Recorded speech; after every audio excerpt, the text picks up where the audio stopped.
Значи, според новата реорганизација на транзитниот центар во Гевгелија предвидено е проширување на истиот за оној смештај за луѓе кои што ќе сакаат да преноќат.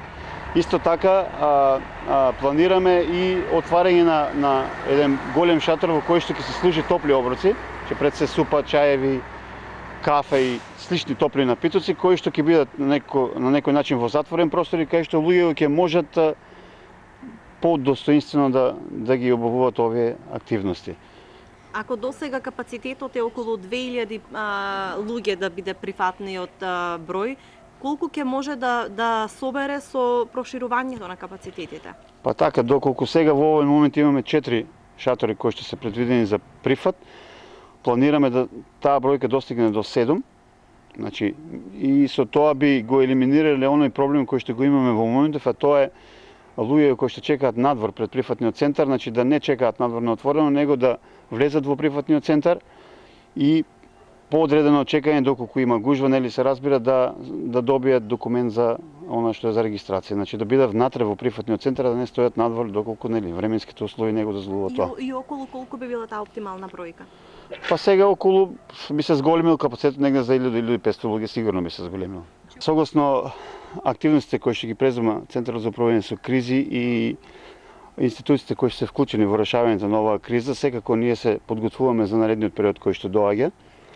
Во тој поглед, преку Министерството за труд и социјална политика обезбедени се одреден број на финансиски средства, кои што ќе бидат искористени пред се за донесување на појак капацитет на електрична енергија во прифатниот центар, преку изградба на една трафостаница за потребите на прифатниот центар и секако ќе биде проширен капацитетот на транзитниот центар со цел доколку некој изрази желба, што не е случај до сега, да преноќи во прифатниот центар, да ги има неопходните услови за таа дејност.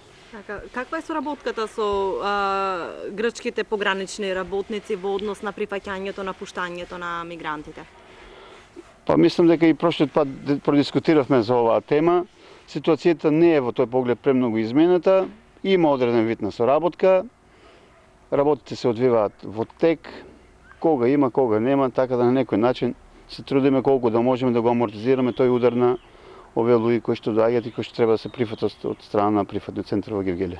Има ли потреба од повеќе волонтери? Се очекува ли и во текот на зимата да не престане овој бран на мигранти и бегалци? Какви се вашите очекувања? Мене лично ме прашувате.